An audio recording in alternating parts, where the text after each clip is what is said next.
The Fangs of Tsan-Lo by James Arthur Kjelgaard. Weird Tales, November 1945. Of course I do not know about the unknown, but I am sure that there is more to this world than any living man has even dreamed. Silly? Talking through my hat? Perhaps, but my first fear of Tsan-Lo came to me the day I read the letter about him, and yet it was just an ordinary letter, like hundreds I've received. Dear Mr. Roberts, as per our previous agreement, I am this day shipping Tsan-Lo from Wind City. He should arrive the 27th of May. I am depending on you to see that he receives proper care. To be perfectly frank, I do not expect miracles from him. He is big, strong, and able, but obstinate, and possibly you will have to undo the harm wrought by my amateurish efforts. I have experimented with Tsan-Lo myself. Please keep me informed of his progress. Sincerely, Dr. Ebelius Groot. I stared across the desk, but sweat stood on my forehead and cold chills chased each other up and down my spine. I tried to shake the feeling off, and could not, and I read the letter again. There was nothing even a little bit strange about it, unless you'd called Tsan-Lo a strange name for a Chesapeake retriever and wonder a little bit about anyone named Dr. Ebelius Groot. I tried to shrug it away. Get hold of yourself, Clint, I said. First thing you know, you'll be crazy as a drunken pigeon. Drunken pigeons don't talk to themselves, a voice said. I turned around and saw Sally standing in the open door. She's Sally Evers, daughter of John Evers, and I wouldn't do a darn thing for her, except anything she asked me to. Yes, I'm in love with her. In fact, to put it mildly, she's the sun, the moon, the stars, and the air I breathe all rolled into one. But I'd never told her about it because, though you wouldn't call them exactly filthy rich, her folks have plenty of what it takes. And her mother made up Sally's mind that she's going to marry Harris H. Harris, whose social register, Harvard, and the Harris Company. Nobody knows why she wants to spend any of her time with an ordinary trainer of retrievers, but I'm awfully grateful for small favors as long as she's part of them. "Smatter, Frank Buck?" she asked me. "You look as though you'd seen a ghost." "Only a vision, sweetheart," I told her. "Come on in." That was spoken very lightly, but boy how it felt deep down inside. Sally's about 5'3" and beautiful from any angle. Her coppery hair frames a small face, and I think it's her eyes that get me most. They're big and brown, and half the time they're full of the devil. But the other half they're so serious that Sally could be 1,000 years old. She has the darndest ideas, especially about animals and animal training, and she spouts them out on the slightest provocation. "What'd you have for breakfast?" she wanted to know. "A little girl about your size. Too bad you weren't around. I could have eaten another one." "Clint Roberts, the great humorist," she said scathingly. "But you do look terrible, and no wonder. Look at this house. The only things in place are the pictures of your dogs. I declare, men would still be savages if women hadn't been around to civilize them." "Yes," I said dryly. "The earth would probably be overrun with uncivilized men if there'd never been any women." But the little cold fingers were still plucking at my spine, and I didn't want her to notice it. I, a professional trainer of retrievers, was frightened because I had another one to train. "Why don't you come around once in a while?" Buck's been lying on the ground with his head between his paws, moaning to himself since you left yesterday afternoon. And if it's any satisfaction to you, he refused his dinner last night. "Oh, poor Buck. She's like that. Loves to pretend that she's tougher than a baby killer most of the time. But the minute anything suffers, or she thinks it's suffering, she melts all over the place." She scooted out the back door, threaded her way among dog crates, and stopped in front of Buck's run. He had been lying under his kennel on the ground, but the minute she came in sight, he jumped out, started leaping in the air and yelling his fool head off. I stayed on the porch a minute to enjoy the sight. I have 37 dogs. 5 belong to me, and Buck's one of them. He's a big black Labrador with a sleek, shiny coat and muscled like a lion, and is the best retriever I ever saw. I'm grooming him for the national field trials, and will win them as soon as I can correct a few minor faults. He, too, adores Sally, and when I got to the run he was pushing his nose through the wire so she would scratch it. Sally looked at me. "Clint Roberts," she scolded, "let this poor dog out of that dinky little pen." It isn't a dinky little pen. It's 20 by 20, but I let Buck out and made him sit. He obeyed, looking at Sally instead of me. It's she he loves best, and I guess he'd do anything in the world for her. Sally picked up a stick and threw it. "Fetch," she said. Buck unleashed all the power in his mighty body and flew after the stick as though he'd been shot from a gun. At the edge of the mud hole he paused, leaped a quarter of the way across it, struggled through the mucky slime, climbed out on the other side and got the stick. He jumped right back into the mud, crossed it, and put the stick in Sally's hand. His coat wasn't black anymore, but mud-colored. "Fine thing," I said, "making my dog swim across the mud." She tickled Buck's ears. "Oh, Buck can take it. Why don't you fill that awful place in anyway?" I've dumped 200 tons of ashes and gravel into it. The mud hole was on the place when I got it. It's a pit, I think an old quarry hole, and I don't know how deep it is because I've never been able to sound the bottom. It's fed by subterranean springs that carry a lot of gooey mud from somewhere. On top it's soupy stuff, but the mud gets thicker the farther down you go. About all a man can do is push a 15-foot pole down into it. Any deeper than that, the mud's so thick you can't push. We wandered down to the lake, and I watched Sally put Buck through his paces. He jumped in, and swimming so smoothly that scarcely a ripple flowed behind him, brought back a stick she cast. Then she pointed a floating stick out to him, and he got that. He seemed eager to obey her, and if only he'd work that way for me, I'd as soon enter him against any competition anywhere. I looked at my watch. Well, I'm glad somebody can play, but I'm a working man. I have to pick up a new dog. Can we take Buck? Nope.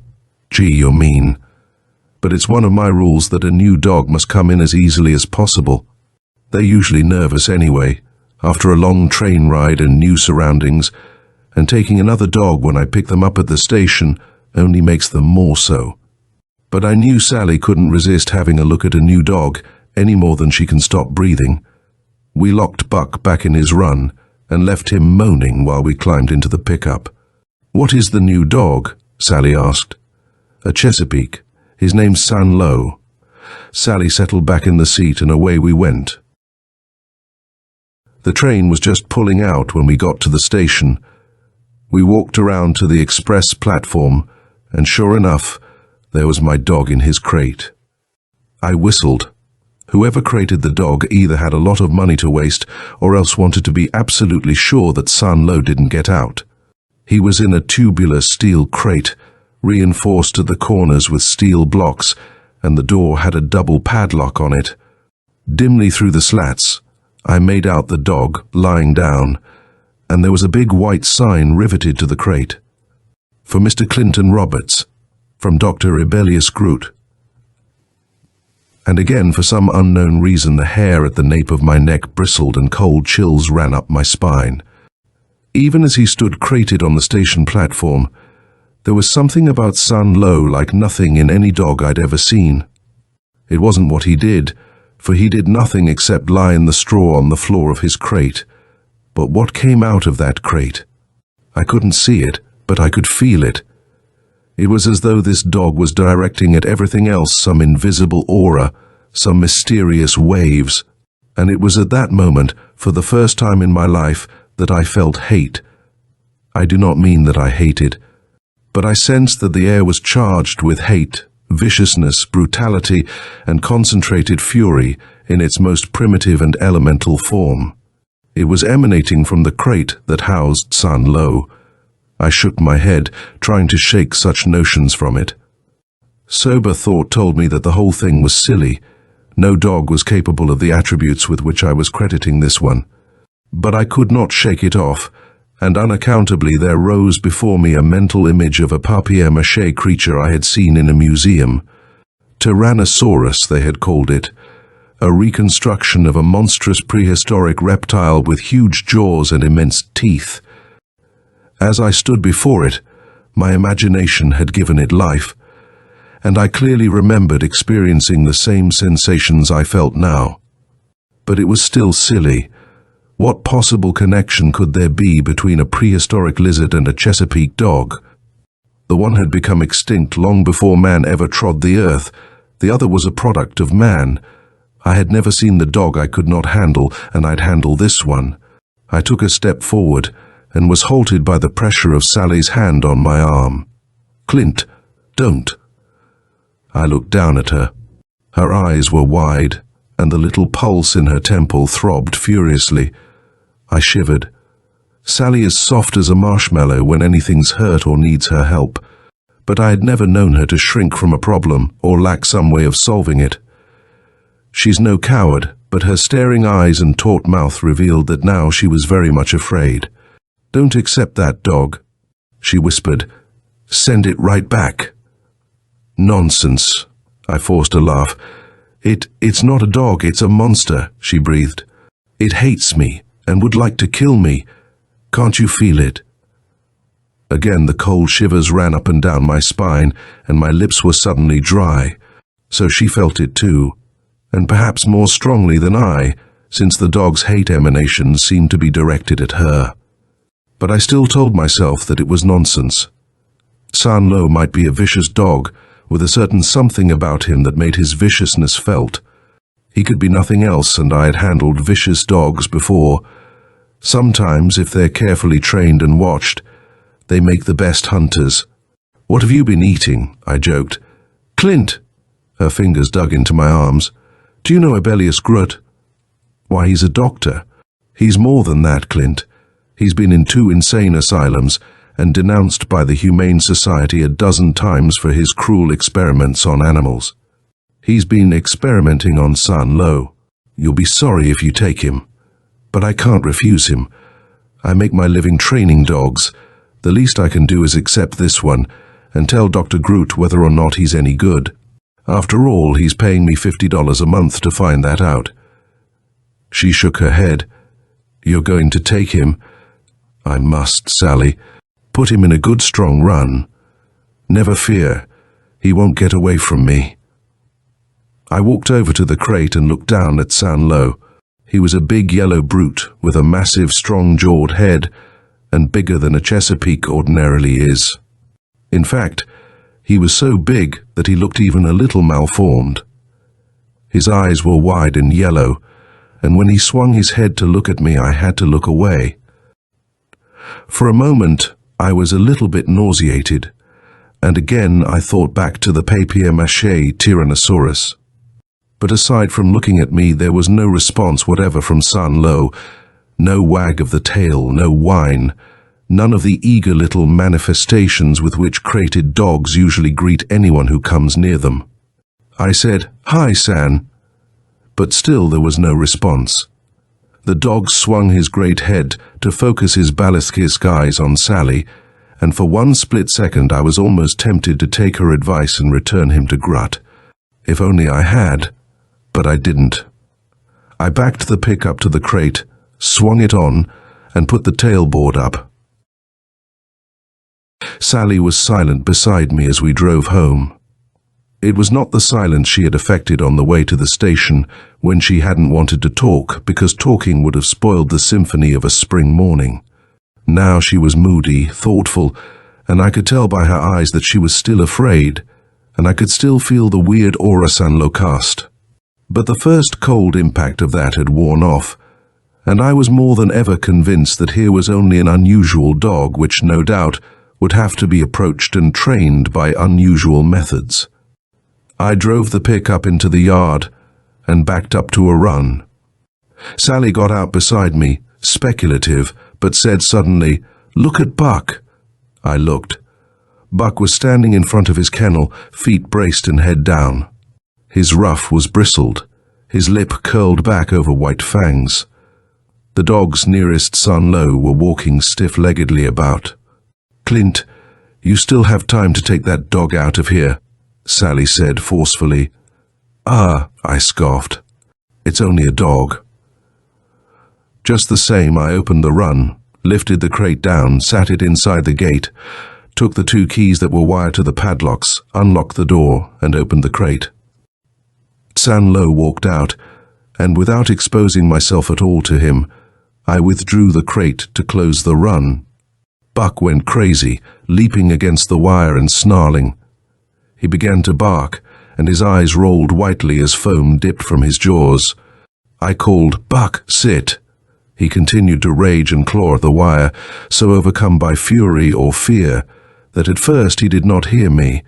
A couple of the other dogs tuned in with him, and a little golden retriever slunk fearfully into her kennel. I called, more imperatively, "Buck, sit!" He sat, but his head was still hunched between his shoulders and his lips drawn back in a snarl. I turned to look at Tsan-Lo.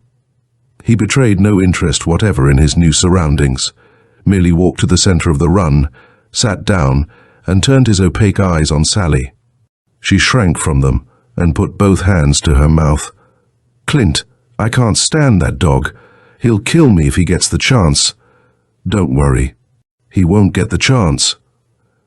I was scarcely conscious that my own voice trembled as I spoke, and at that second I wished mightily that I had taken her advice and returned Tsan-Lo to Dr. Ibelius Groot. Sally had called him a monster, and she had not miscalled him. She walked down to Buck's ran, and the big Labrador sidled over to be near her. But he did not beg for her caresses or leap against the wire. He merely sat as though he was protecting her, and continued to watch Tsan-Lo. "I must be going," Sally said. "Okay. Come back day after tomorrow, and I'll show you a dog that's learned something." "Ugh, I hope so. Be careful when you go into the run with that thing. Don't worry." I was glad when she'd gone, not because I didn't want her around. My wildest and fondest dream was that someday I'd have her around all the time. But because there did seem to be something that menaced her in that big Chesapeake. After she'd gone, Tsan-Lo stretched out with his head on his paws, but he didn't sleep. His colorless eyes remained wide open, and he did not even lie or move like another dog.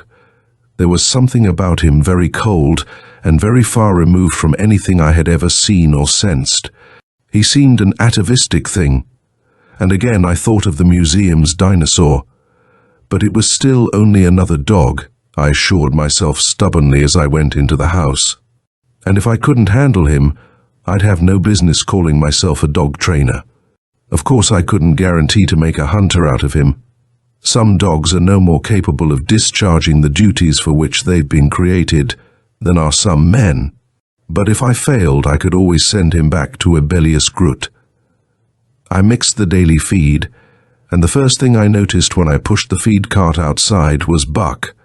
He hadn't moved from the edge of his run, was still sitting with his eyes glued on Tsan-Lo. I made a mental note never to let them get together. One or the other would be killed if I did. But when I gave Tsan-Lo his allotted feed, again I turned away from his fathomless eyes. There was something about his stare that I just couldn't stand.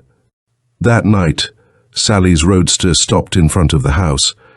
She'd changed her slacks and denim shirt for a white blouse and a blue skirt, and my heart came into my throat. She looked. Imagine how an angel looks and you'll have it. "How's it going?" she asked. "Good. It always goes good." That Tsan-Lo too?" "Oh, him." I laughed and lied. "I went in his run this afternoon and pulled his ears. The only thing the matter with him is laziness." She looked sharply at me. "Well, I could be wrong. Just the same, here's a book I want you to read." I tucked the book under my arm. It would be a desecration to look at anything else when Sally's around. "Where are you going?" I asked. "Oh, Harris is coming in and I must pick him up at the station." "Well, that's fine. I'll be seeing you." She drove off, and I stood for a moment wishing I'd inherited $1 million or so from my father instead of having been brought up in an orphanage. Then maybe Sally Evers would have been wearing my ring instead of Harris H. Harris's. But some things you just can't change, and this was one of them. I looked idly at the book she'd given me. It was The Perfect World by Dr. Ebelius Groot, and because I hadn't anything else to do, I sat down to read it. It was a strange-looking book, old, tattered, and musty. It was dedicated to The Quest for Perfection, was privately printed by Dr. Groot, and began, "Since time began, the world in which we live has never been either perfectly balanced or perfectly adjusted. The history of that world is the history of seeking such balance and adjustment. It has not been achieved in man and man's possessions. They are but a passing phase of infinitely greater plan, the ultimate aim of which is absolute perfection." There followed a discussion of the Earth's creation and the little mouse-like creature, which was the first mammal to come out of the steaming seas to run about on the land. There were a whole lot of formulas and equations that I had never seen before, and which I judged to be original with Dr. Groot. Then, there can be no doubt that a fumbling and far from perfect intelligence has thus far dictated everything which has occurred. It is a striving, restless brain that does not know how to proceed, but must work on the trial and error method. It eradicates its own mistakes, and thus we see the passing of the giant reptiles. But sometimes it approaches that which it desires, and for an example of this we have only to consider the dog. Ample evidence points to the fact that the dog, as we know it today, is the descendant of some giant creatures which, except for its size, was very much like our present-day house pets and hunting companions. The size of these ancient dogs surpasses human imagination. How long they roved the earth no man knows, but the restless brain which created them perceived at last that, as they were, they did not fit into the general scheme, and eradicated them, or rather, let them eradicate themselves. That was accomplished by a simple, natural process. In the first place, the appetites of things so huge must have been enormous. There was just not enough food for them. Then, too, there was nothing save hunger to challenge them or keep them alert. And as a consequence, their brains deteriorated to the point where they could no longer adapt themselves to changing conditions. Such a dog, accustomed to living within a certain area, would not possess even the intelligence to forage into another district when its food supply ran out. Thus it died of starvation, and thus the other great dogs died. Though this applied generally, it did not apply completely. Some dogs, doubtless the smaller and more adaptable, survived. They, and their descendants, had to compete for the available food with predators more nearly their own size. Thus their brains were sharpened and their adaptability developed. Gradually the dog as we know it today has evolved. True, man has taken that dog and by selective breeding has produced 100 forms and sizes which never would have been present had their development been unimpeded and uninterrupted. But there is within every dog an immutable something which man can never change. The smallest and most effete poodle bears within itself the same germ that its giant ancestor bore. Do not think that the great dogs were merely a passing phase, or that the creatures which once inhabited the earth are forever gone. The intelligence that created them can at any time bring them back.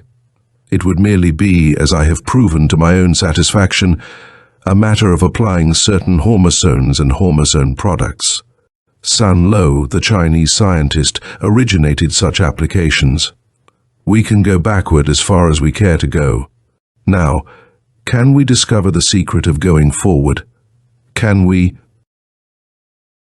The book went on to discuss other animals and to say that this vast intelligence, this thing that ruled the earth, and perhaps the universe, was capable of adapting itself to various forms and someday might even appear as a human being.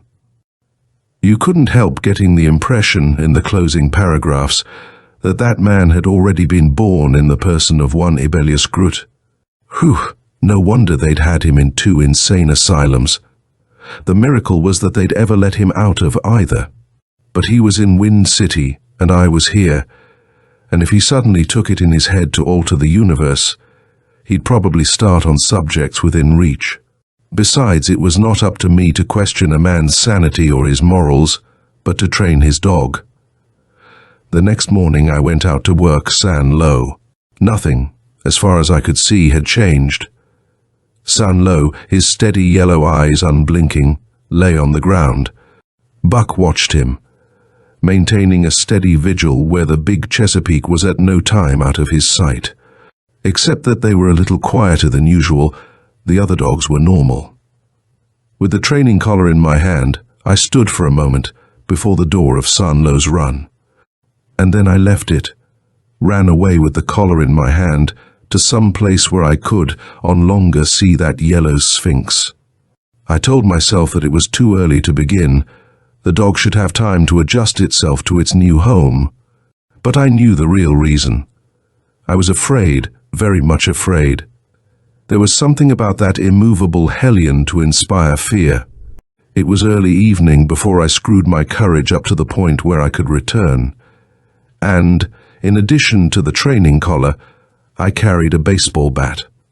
I knew that I had to go in that cage, or I would never again dare call myself a dog trainer. But I was going to be prepared, which I did. I opened the door and stepped in. Without seeming to move at all, Tsan-Lo hurled himself up and out in a springing, savage leap straight at my throat. But luck was on my side. The swung bat collided suddenly with the side of his head, and he dropped to lie twitching on the ground. I left him there and walked away.